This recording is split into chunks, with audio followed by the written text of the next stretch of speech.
Muito bem. Hoje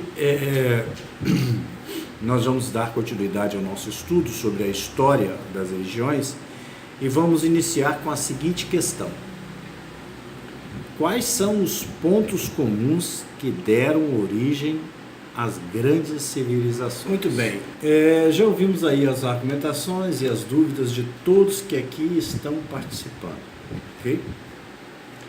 Agora eu vou argumentar sobre a questão proposta, né? Os pontos comuns, né, que deram origem às grandes civilizações. Bom, sabe-se que civilização, né, entendida aí de forma antropológica e histórica, possui a definição evolucionista, que é caracterizada pelo estágio aí, considerando comparações do modo de como se vive um determinado grupo de indivíduos. Ou, em suma, somente se considera civilização se este agrupamento de indivíduos possuírem neste agrupamento a característica de fixação ao solo. Agora, esta ocupação, ela se deu em lugares que principalmente foram favoráveis à agricultura. Então, o primeiro ponto comum a todas as grandes civilizações, né, a questão da causa da sua existência, ou seja, né, delas existirem, foi o fato de que essas ocorreram em locais onde a água potável existia em abundância. Sabe-se que onde existe água, né, potável em abundância, ali com total certeza existe o solo fértil. Então se pode afirmar que verdadeiros jardins do Éden, né, surgiram, foram descobertos, né? Então, quando se faz esse estudo, desconsiderando o que hoje se pode afirmar que são explicações fantasiosas e que, de certa forma, justificada no seu tempo pelo estado infantil, mental e intelectual dos indivíduos da época, o que justifica a construção de religiões, pode-se compreender que em diferentes momentos esses indivíduos encontraram cada um no seu tempo, seu jardim. O Robson aqui no chat, ele está questionando sobre a questão do Jardim do Éden, que é um marco histórico, né, religioso do ambiente criacionista. A pergunta dele é a seguinte: o Jardim do Éden realmente existiu? Bom, eu já esperava por esta pergunta. Então, Robson, o que posso te afirmar com certeza é que os jardins do Éden existiram e ainda existem. É claro que o Jardim do Éden, aí mencionado no livro Gênesis, possui seu significado voltado para um lugar com indicações geográficas. Como citado inicialmente no capítulo 1, do versículo 8 ao 14 do livro Gênesis, né? Se der uma examinada lá, você vai ver que fala justamente da situação geográfica. E a própria palavra Éden tem essa significância de planície, de local, né, bastante propenso à vida, ok? Então, se você examinar aí o livro Gênesis, irá encontrar todas essas informações.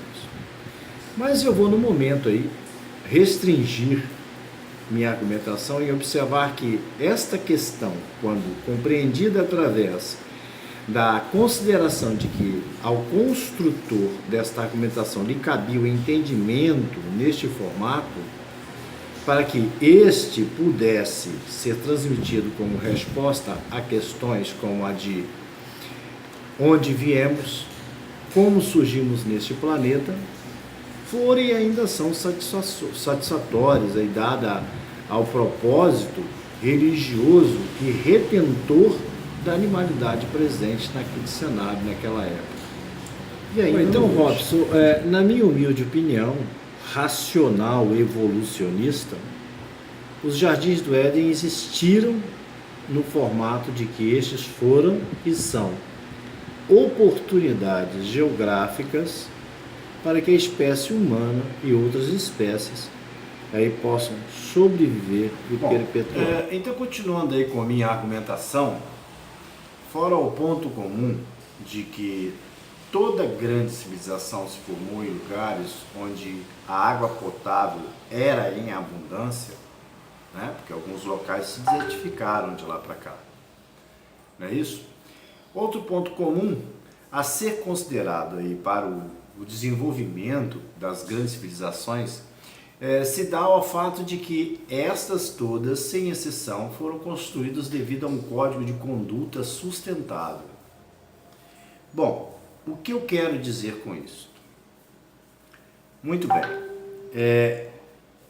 nós homens não estaríamos, embora não se pareça que muito evoluímos, mas se compararmos com o nosso passado histórico, evoluímos sim, né?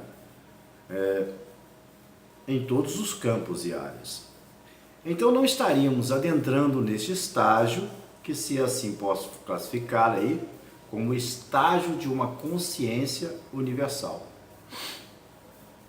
Então, sem um código de conduta moral, né, nós estaríamos ainda entregues à animalidade, onde a sobrevivência se dá completamente pelo mais influente em sua força física e não intelectual. Bom, muito bem, meus amigos, nosso tempo ele já se encontra vencido, então farei aí o encerramento desta proveitosa videoconferência, agradecendo a todos que participaram de uma maneira ou de outra, dando sua colaboração aí, ouvindo ou esboçando sua argumentação.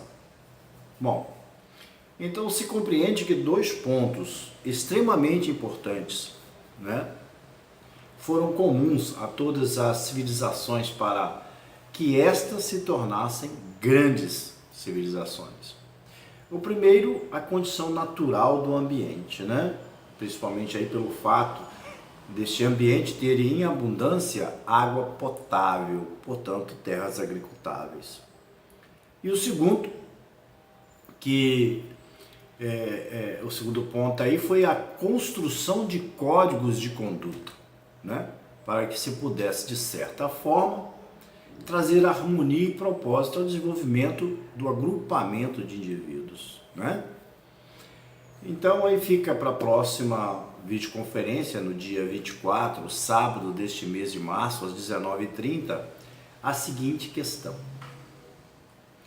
de onde vem este senso moral que nós, homens, temos, ou pelo menos deveríamos todos ter?